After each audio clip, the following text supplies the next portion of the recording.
Esta mensagem que você ouvirá agora foi ministrada em um dos nossos cultos, realizados na Igreja Presbiteriana Renovada Independente de Arapongas. Esperamos que você seja edificado através dela. Que Deus abençoe você e a sua família.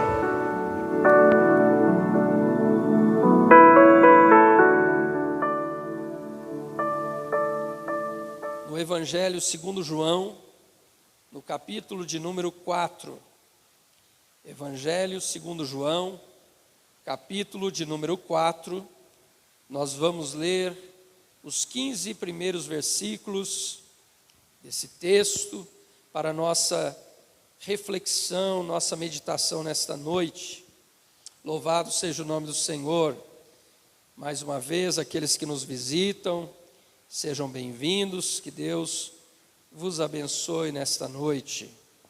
Glória a Deus. Diz assim a palavra do Senhor: E quando o Senhor entendeu que os fariseus tinham ouvido que Jesus fazia e batizava mais discípulos do que João, ainda que Jesus mesmo não batizava, mas os seus discípulos, deixou a Judéia e foi outra vez para a Galiléia.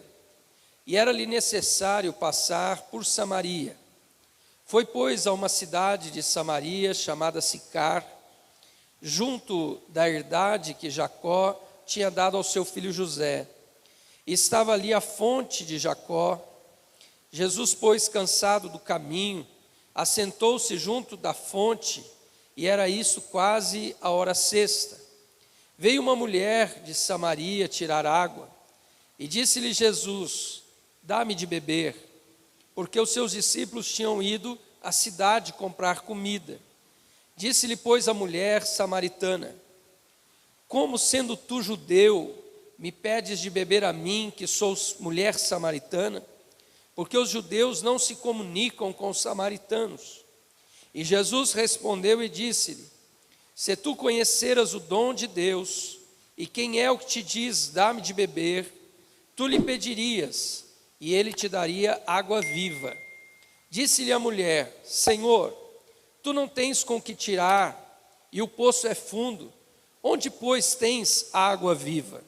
És tu maior do que o nosso pai Jacó, que nos deu o poço, bebendo ele próprio dele, e os seus filhos e o seu gado? Jesus respondeu e disse-lhe: Qualquer que beber desta água, tornará a ter sede, mas aquele que beber da água que eu lhe der, nunca terá sede, porque a água que eu lhe der, se fará nele uma fonte de água que salte para a vida eterna. Disse-lhe a mulher: Senhor, dá-me dessa água, para que não mais tenha sede, e não venha aqui tirá-la. Amém. Podei-vos assentar. Louvado seja Deus. Irmãos, nós estamos falando sobre Jesus. Não existe evangelho sem Jesus. E nessa série de ministrações que nós estamos fazendo, nós estamos aprendendo que Jesus, ele é o alívio para o cansado. Jesus é aquele que convida a ele os que estão cansados e sobrecarregados, e lhes promete dar alívio. Nós temos visto nas histórias registradas na Bíblia, especialmente nos evangelhos, exemplos de pessoas que, assim como nós, estavam cansadas, sobrecarregadas, por causa de lutas, de enfermidades, de problemas que eles estavam vivendo nas suas vidas. Mas essas pessoas, um dia, elas tiveram um encontro com Jesus. E a partir deste encontro que tiveram com Jesus, elas experimentaram o alívio que tanto ansiavam, que tanto desejavam. Para a memória dos irmãos, na semana passada, nós falamos aqui sobre aquele homem paralítico que estava sofrendo há 38 anos, e ele tem um encontro com Jesus ali na casa de misericórdia, lá no tanque de Betesda. E ali, depois de 38 anos sofrendo, aquele homem recebe a cura. Aquele homem que carregava sobre si o peso de uma deficiência física que o impedia de trabalhar, que o impedia de realizar os seus sonhos, os projetos de vida de todo homem. A partir daquele encontro, a sua vida mudou. E hoje, nós vamos meditar um pouquinho sobre a história dessa mulher samaritana. Uma mulher que também estava cansada. E eu quero, juntamente com os irmãos, olhar para as causas deste cansaço desta mulher. E eu quero falar um pouco sobre esse encontro dela com Jesus e o convite maravilhoso que Jesus fez para ela. Então vamos meditar um pouquinho na história desta mulher. Irmãos, esta mulher, ela primeiro estava cansada por causa do desprezo. Esta mulher era uma mulher desprezada. O texto nos diz que esta mulher foi ao poço de Jacó perto do meio-dia. E o fato desta passagem fazer esta revelação levou alguns estudiosos da Bíblia a sugerir que talvez essa mulher tenha ido ali perto do meio-dia, por causa da sua situação. A Bíblia não afirma isso, mas alguns estudiosos, ao meditar nesse texto, ao analisar esse texto, e entender que o texto revela a hora que esta mulher foi, perto do meio-dia, eles entendem que não era uma hora propícia, não era uma hora em que as pessoas costumavam ir ao poço tirar água. O costume era ir ou pela manhã ou no final do dia, mas nunca no meio-dia. Uma região do Oriente Médio, uma região desértica, uma região onde o sol castiga, não era esse o melhor horário para se ir no poço buscar água. E por isso alguns dos estudiosos então dizem que pode ter sido porque esta mulher não quisesse encontrar pessoas lá no poço. E quando a gente analisa o contexto dessa história, nós vamos entender que faz sentido. Faz sentido por causa da vida desta mulher. Quando ela começa a conversar com Jesus, e Jesus traz a revelação de coisas da vida dessa mulher, Jesus vai se referir à história dela, como sendo uma história que talvez gerou nas pessoas críticas e desprezos por parte dessa mulher. Talvez essa mulher, então, querendo fugir desta situação de ter que encontrar pessoas que talvez iriam fazer comentários maldosos sobre ela, ela então decide não ir buscar água no horário em que todos iam. Ela escolhe um horário que ela tem certeza que não vai ter ninguém no poço. Ela tem certeza absoluta que o poço vai estar vazio, e ela então não vai precisar enfrentar a crítica, a rejeição e o desprezo das pessoas. Irmãos, assim como esta mulher, existem pessoas que carregam este fardo em suas vidas também. Há pessoas que escondem o seu passado, ou tentam esconder o seu passado. Há pessoas que talvez sofram com esse fardo, porque sofreram uma calúnia. Talvez alguém inventou algo sobre essa pessoa, e isso grudou nela, isso se apegou a ela, e as pessoas desprezam por aquilo que inventaram acerca da pessoa. Mas talvez seja por um erro do passado, por uma culpa do passado, e as pessoas também a rejeitam. Muitas pessoas então, que vivem a situação que esta mulher está vivendo aqui, carregam esse peso da culpa, ou peso de uma acusação falsa que foi feita sobre elas, e essas pessoas, elas tendem a se fechar, essas pessoas tendem a evitar as pessoas, porque elas sabem que serão rejeitadas. Nós encontramos, por exemplo, na Bíblia, eu quero citar aqui 2 exemplos que a Bíblia traz, de como as pessoas podem criar, um carimbo de rejeição na vida de alguém.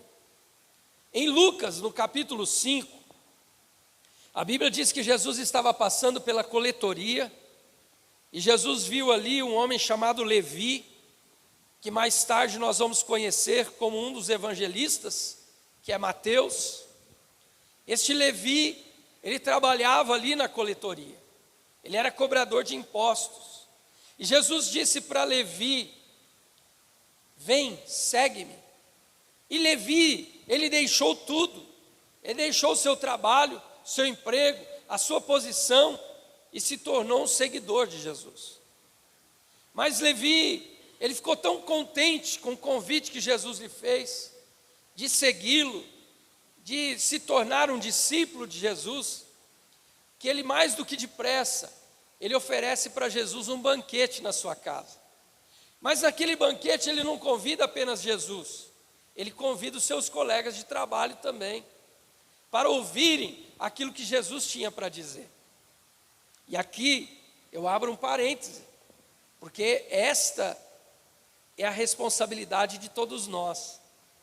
Quando a gente recebe o chamado, irmãos, para ser discípulo de Jesus, a gente precisa convidar as pessoas mais próximas, para que elas também possam ouvir Jesus, para que elas também possam conhecer Jesus.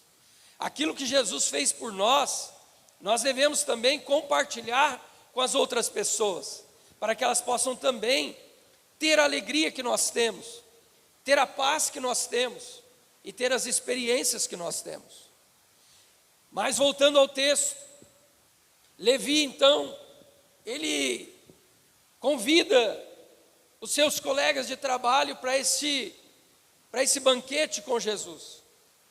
Mas quando as pessoas de fora viram Jesus na casa de Levi, participando daquele banquete, com um monte de cobradores de impostos, eles não ficaram felizes. A Bíblia diz que eles disseram: Jesus está comendo com publicanos, com cobradores de impostos, esses homens são pecadores. Por que que Jesus está sentado à mesa com esses homens pecadores? Você entende? A identidade dos cobradores de impostos era que eles eram ladrões. Um outro texto que tem a mesma ideia está lá em Lucas 19, que conta a história de Zaqueu, que era chefe dos publicanos. Ele não era só cobrador de imposto, ele era chefe dos cobradores de impostos. E Zaqueu, ele foi ver quem era Jesus, e os irmãos conhecem a história, subiu em uma árvore, porque ele era de baixa estatura, e Jesus, quando chegou debaixo daquele sicômoro, Jesus disse: Zaqueu, desce depressa, porque hoje me convém pousar na sua casa. E Zaqueu recebeu Jesus com alegria, e levou Jesus para a casa dele, mas as pessoas não ficaram contentes. As pessoas disseram: Jesus entrou para comer na casa de um ladrão. Pecador, essa visão que as pessoas tinham.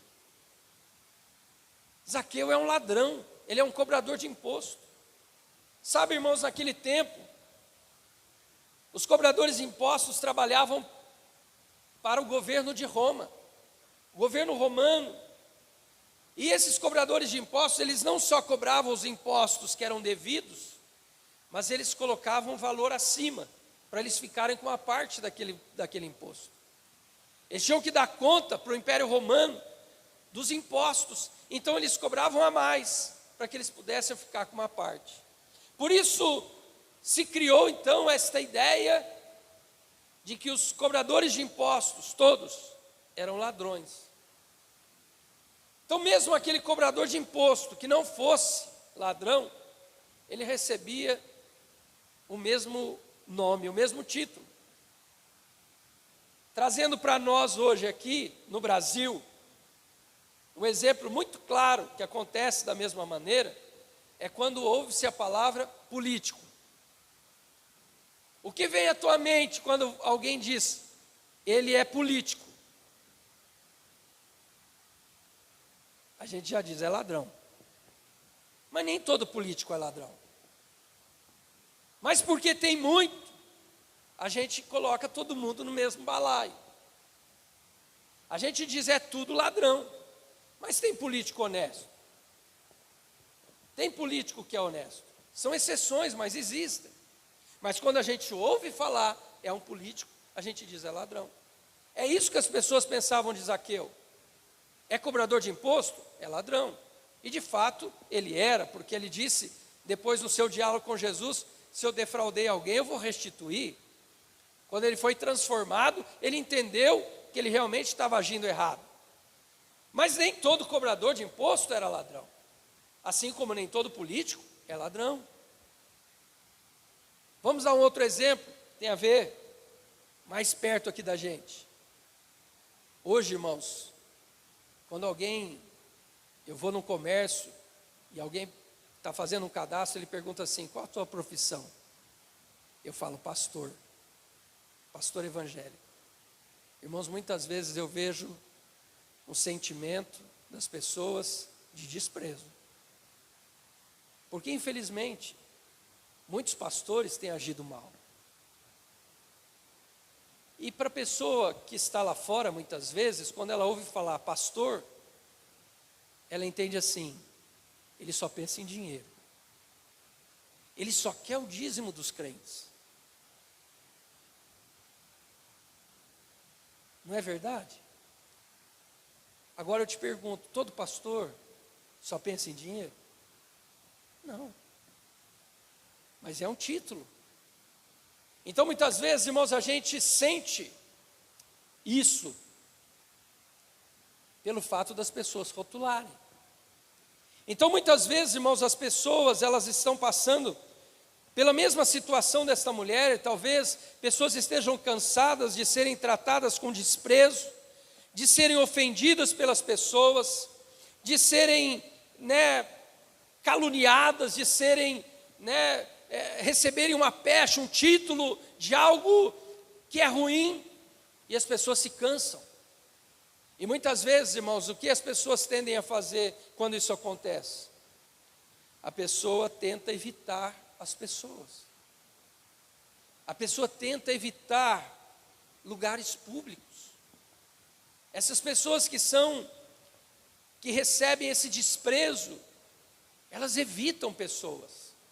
Muitas pessoas, irmãos, carregam essa culpa do passado por erros até que cometeram mesmo. E elas não conseguem lidar com isso, porque elas vão em algum lugar e alguém aponta para elas, e alguém despreza elas, e elas então se sentem em dificuldade até de frequentar lugares públicos.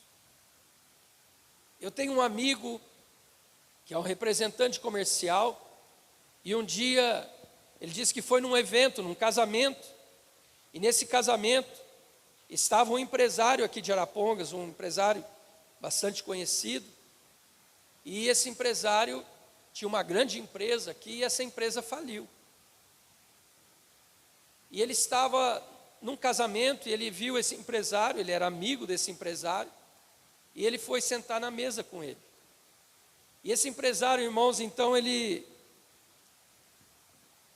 disse para esse meu amigo, ele disse, olha, a maioria dessas pessoas aqui, alguns anos atrás, se eu chegasse num casamento como esse, só faltava eles me carregarem no colo, lá da porta para a mesa. Hoje eu estou aqui nessa mesa, e alguns têm virado o rosto para não me cumprimentar aqui dentro. Ele diz, isso dói, porque essas pessoas há pouco tempo atrás, aonde eu ia, estavam me bajulando, e hoje elas fazem de conta que eu não existo. Sabe, irmãos, esse sentimento leva muitas pessoas à depressão. Esse sentimento leva muitas pessoas a tirar a própria vida. Por quê? Porque elas são rejeitadas. Esta mulher desse texto, ela estava carregando também essa culpa, essa rejeição. E por isso ela estava evitando as pessoas. Por isso ela vai no poço, no horário em que as pessoas não estavam ali. Porque ela sabia que se as pessoas estivessem ali, talvez as pessoas iriam cochichar, as pessoas iriam dizer umas para as outras: olha essa mulher, é aquela mulher lá. Essa é aquela mulher desprezível. E sabe, irmãos, essa mulher então ela está tentando evitar tudo isso. E talvez você que esteja me ouvindo agora, seja alguém que foi caluniado pelas pessoas. Eu quero dizer para você, se você foi caluniado, se você não fez o que disseram que você fez, Deus conhece. Então entregue essa calúnia para Deus e passe a viver em paz. Entregue este fardo para Deus e vive em paz no seu coração. Se você tem certeza disso, você sabe, você e Deus sabem que você não fez isso que dizem que você fez. Então, entregue isso para Deus, não deixe que isso corroa a sua alegria, não deixe que isso tire a sua vontade de viver, não deixe que isso leve você à angústia, a uma depressão. Agora, se você de fato errou, e as pessoas falam de um erro que você cometeu lá no passado, eu peço para você, confesse esse pecado para Jesus também. Confesse esse erro para Jesus, porque Ele disse: se confessardes os vossos pecados, Ele é fiel e justo para vos perdoar. Ele está com os braços abertos para perdoar. A Bíblia nos fala de pessoas que erraram, pessoas que pecaram, pessoas que falharam, mas que Jesus depois veio ao encontro delas e abraçou essas pessoas e perdoou. E Ele tem prazer em perdoar, mas é preciso confessar os nossos erros diante dEle. Então, se você realmente tem carregado esse peso de uma culpa por algo que você cometeu lá no passado, e você não consegue se perdoar, se você não consegue ter paz por causa daquilo que você cometeu, eu quero dizer para você nessa noite: entregue isso, confesse esse pecado para Deus, confesse esse pecado para Jesus, diga: Senhor, eu errei, eu falhei mesmo, eu agi de maneira vergonhosa, eu cometi essa atitude que eu nunca deveria ter cometido, eu me envergonho dela, mas eu peço perdão, Senhor. Confesse esse pecado a Ele, porque Jesus quer perdoar o seu pecado. Jesus quer fazer de você uma nova criatura. Jesus quer reescrever a sua história. E a partir do momento que você se entregou, que você nasceu de novo, então, a partir dali, o que importa não é o que as pessoas dizem, é o que Jesus diz de você. Se você já confessou o seu pecado para Ele, se você já se arrependeu deste pecado, você já orou e já entregou esse pecado diante de Deus, saiba que Ele já te perdoou. Ah, pastor, eu já fiz esta oração de confissão de pecado, eu já confessei meu pecado para Jesus, eu já reconheci meu erro, eu já pedi perdão para Ele, mas as pessoas não esquecem. Não carregue mais esse peso, entregue este fardo para Jesus, e Ele leva o teu fardo, Ele leva o teu fardo, Ele carrega a tua culpa. É por isso que Ele veio morrer na cruz, para carregar o seu pecado, para que você hoje possa viver livre deste peso. Ah, mas as pessoas continuam lembrando do que eu fiz. Aí eu te aconselho, não dê ouvidos à voz dessas pessoas. Jesus já te perdoou. E a Bíblia diz que não há nenhuma condenação para os que estão em Cristo Jesus. Paulo diz na sua carta: quem te condenará?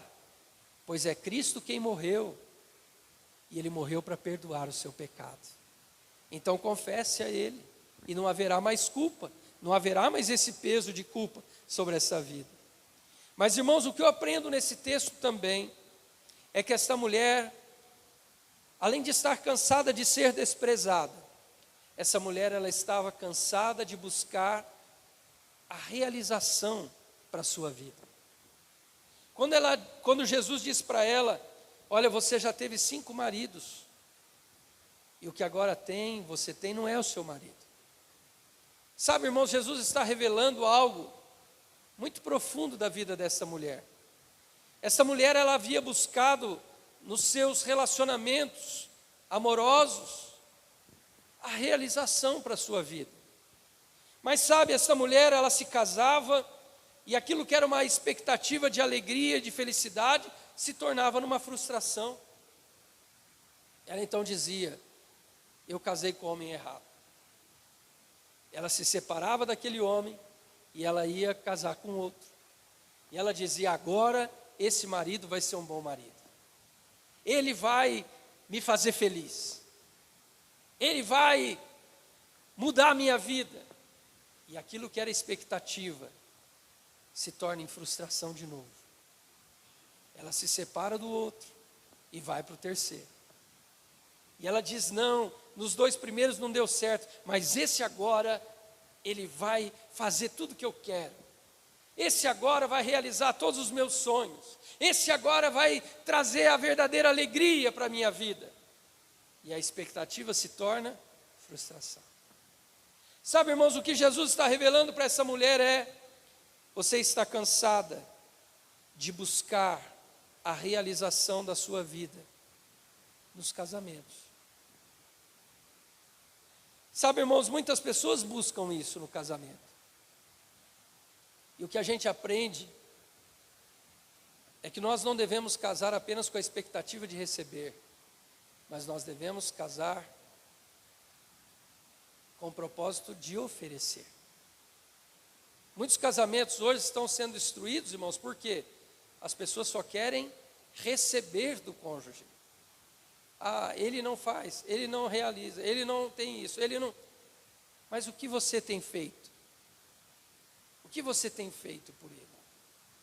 Muitas vezes as expectativas são frustradas por causa disso. O casamento não é para que o outro faça por mim, mas para que eu faça por ele. É por isso que muitos casamentos estão frustrados.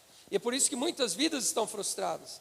Mas, irmãos, assim como esta mulher, muitas pessoas também estão buscando a realização da sua vida numa carreira profissional. Sabe, irmãos, há pessoas que têm aquela expectativa.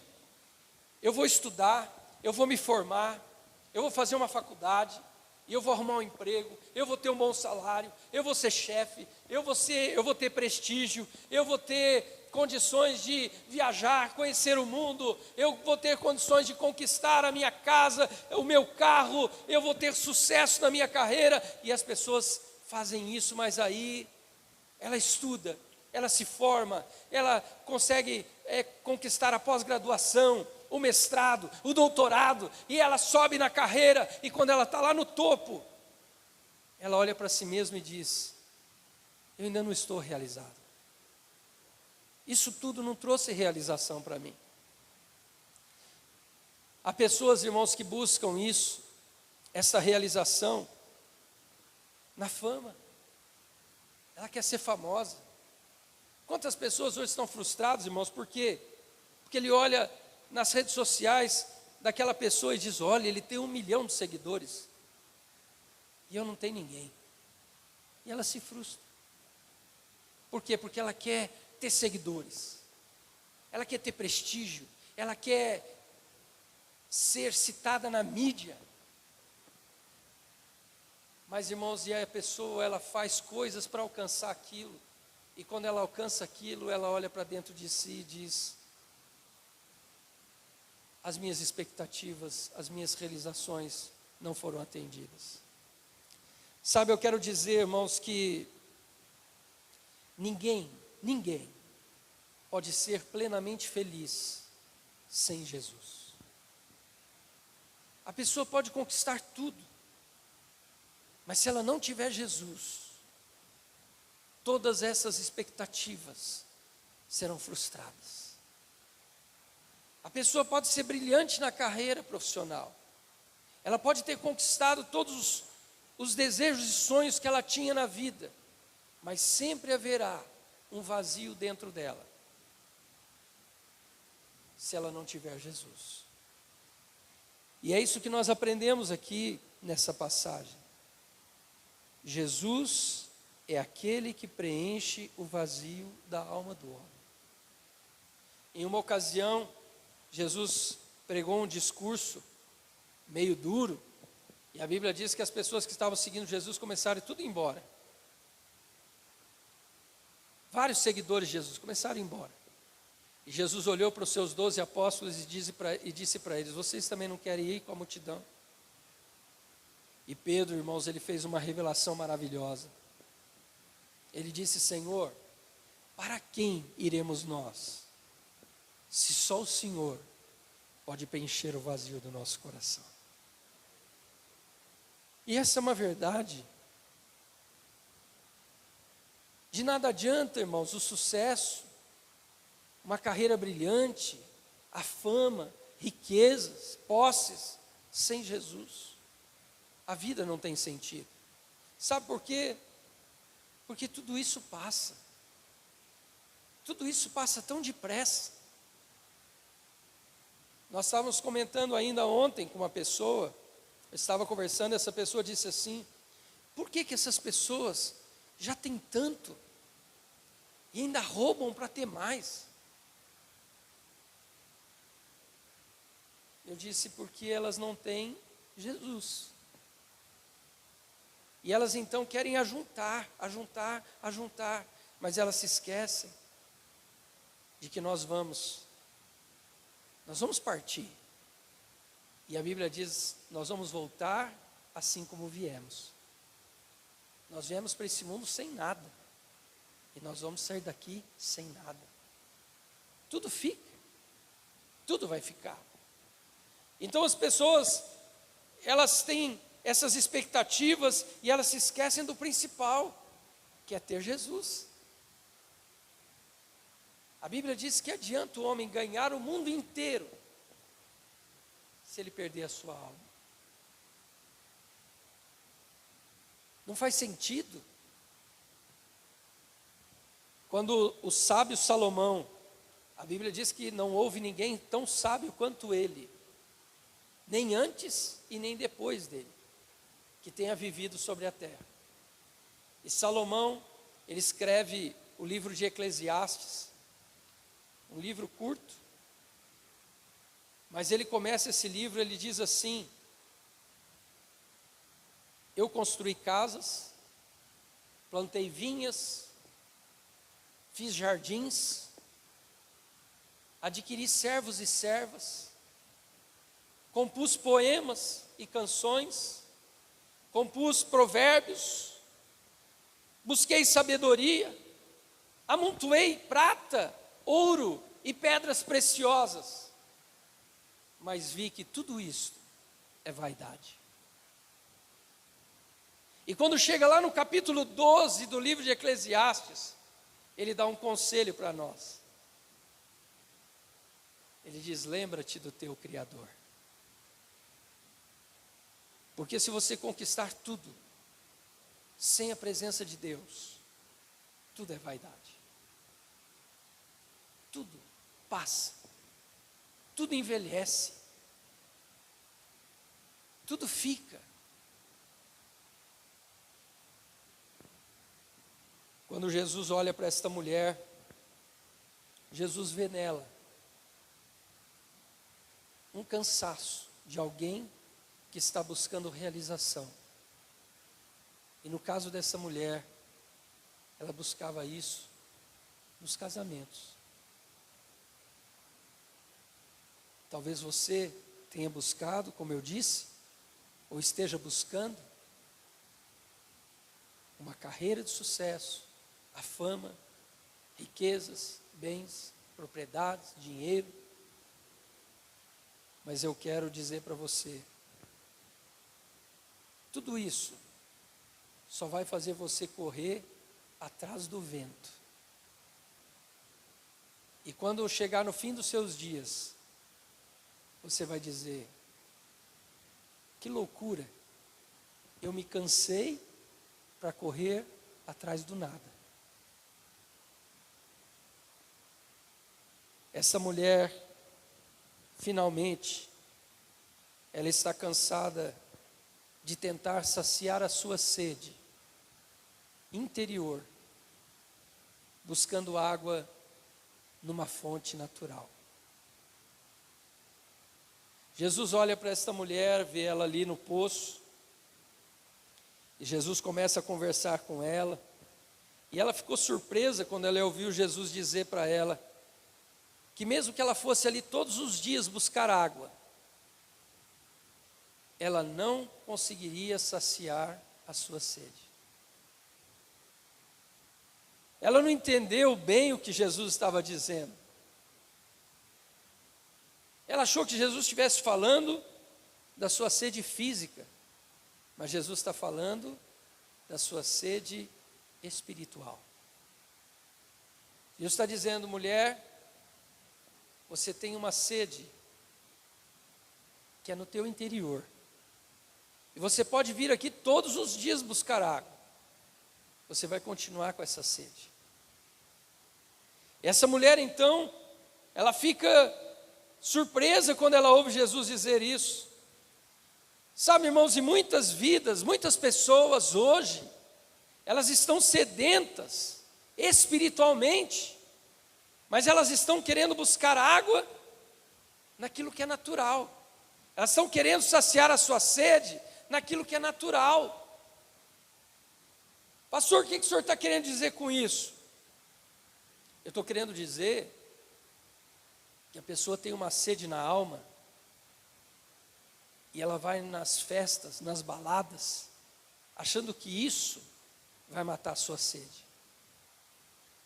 Ela sabe que ela precisa de algo, então ela vai nas festas. Ela corre para a bebida, ela corre para as drogas, para os vícios em geral. Mas tudo isso é como a água do poço de Jacó. Você experimenta hoje, mas amanhã você precisa de novo. Jesus está dizendo, tudo isso, por isso é um vício. A pessoa busca hoje, aquilo dá uma impressão de saciedade, é uma ilusão. A pessoa, ela está com aquela sede no seu coração, e ela vai para uma festa, e ela curte aquela festa por algum tempo, mas no dia seguinte, ela está com a sede de novo. Por quê?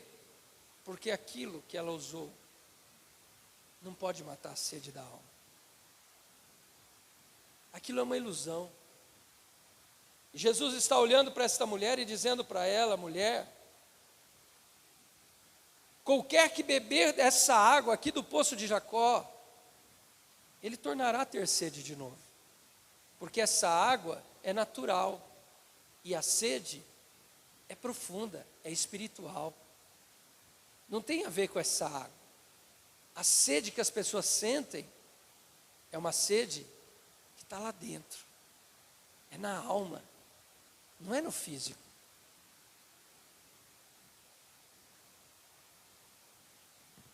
Aí Jesus confronta essa mulher. Essa mulher, na sua busca por saciar a sua sede, aliviar o seu cansaço, fugir das pessoas, levou ela a um encontro com Jesus. Ela não tinha como propósito ir encontrar Jesus.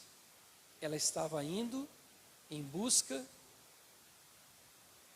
de aliviar o seu cansaço.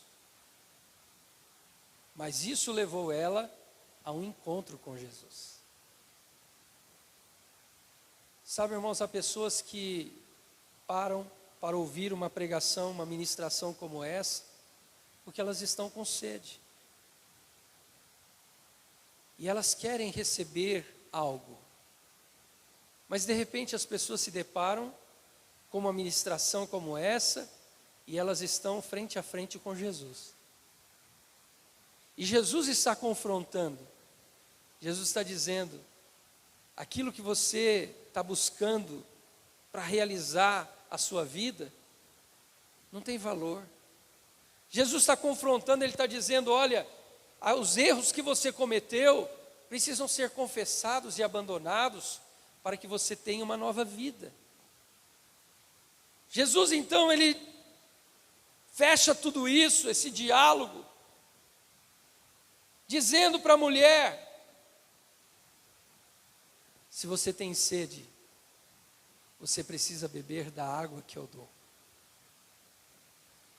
Lá no Evangelho de João, no capítulo 7, verso 37, a Bíblia diz assim, se alguém tem sede, venha a mim e beba. Se alguém tem sede espiritual, uma sede da alma, venha na fonte certa e você será saciado. Jesus quer saciar plenamente a sede das pessoas, mas é necessário que cada um se renda a Ele. Confesse os seus fracassos, confesse os seus pecados, reconheça, é preciso reconhecer que a sua busca pela realização não trouxe resultados. Você tentou uma carreira brilhante, mas isso não preencheu a sua alma. Você buscou riquezas, mas isso não preencheu essa sede interior. Você até pode ter adquirido fama, reconhecimento das pessoas, mas você sabe que a sede continua. Então Jesus está te convidando. Você tem sede? Eu quero saciar a sua sede. Jesus está dizendo isso. Eu quero saciar plenamente a sua sede. Vamos nos colocar em pé.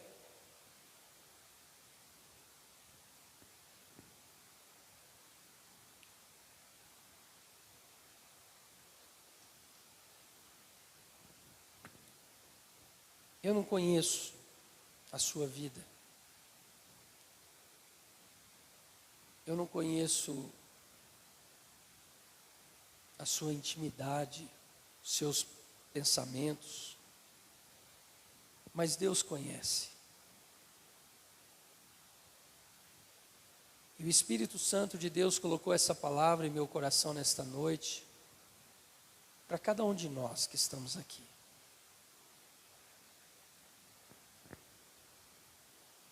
Talvez há pessoas aqui que estão sedentas.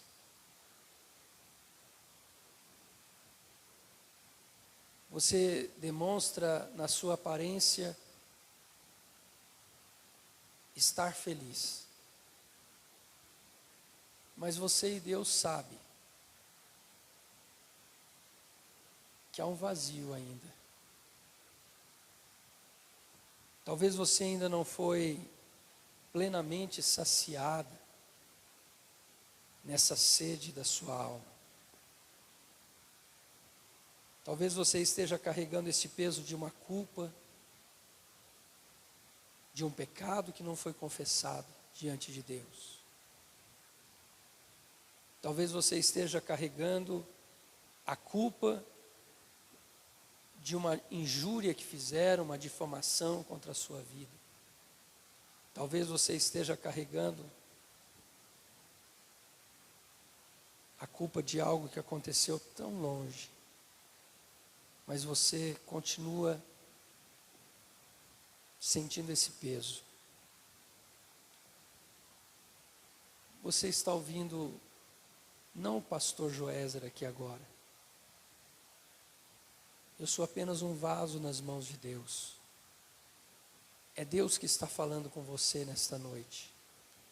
E Ele está dizendo para você nesta noite, filho, chega de carregar esta carga tão pesada. Filho, deixa de carregar este fardo. Confessa esse pecado. e eu vou trazer perdão. Entrega esta calúnia, essa difamação, e deixa eu carregar esse peso. Vive em paz. Deus está dizendo para você, vive em paz. Se você já confessou o seu pecado, o seu erro, não há mais nenhuma condenação para você. Ele já te perdoou. Ele já pagou o seu pecado. O sangue de Jesus já te purificou. E você está limpo diante de Deus. Curva sua cabeça, feche os seus olhos.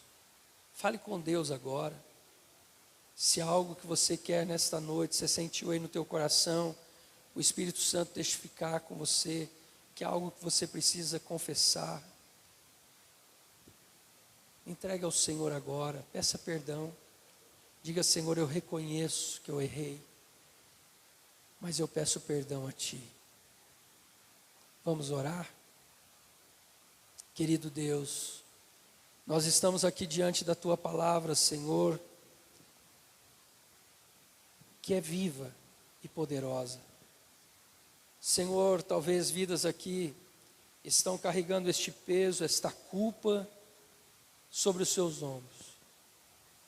Ó Deus, a culpa de um erro, de um fracasso, de um pecado.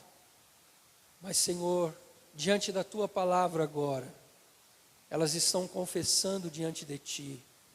E elas estão pedindo, Senhor, perdão. Traga agora, Senhor, uma convicção e uma paz no coração destas vidas, para que elas possam entender que elas foram perdoadas. Senhor, arranca agora esse peso destas vidas, e que elas sintam, Senhor, a leveza da Tua paz. Senhor, se alguém está aqui sofrendo por uma calúnia, por uma difamação, algo que inventaram, ó Deus, sobre ela, sobre ele, Pai, que essas vidas agora possam entregar isso ao Senhor, e que elas possam ter também um sentimento de paz no coração, em saber que o Senhor conhece todas as coisas, que o Senhor viu que elas não cometeram isso, e Deus sabe. Pai, traz agora saciedade a esse coração. Senhor, que estas vidas possam agora beber desta fonte de água viva que é o Senhor, e que essa sede, Senhor, de uma realização, de sucesso, ó Deus, essa sede de realização na vida, seja agora, Senhor, completamente preenchida, com a Tua presença, Senhor.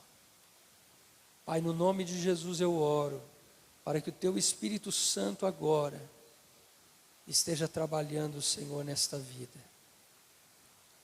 Pai, no nome de Jesus, tira agora, Senhor, a amargura, tira agora, Jesus, essa tristeza, essa angústia do coração, e traz paz, em nome de Jesus. Amém. Amém.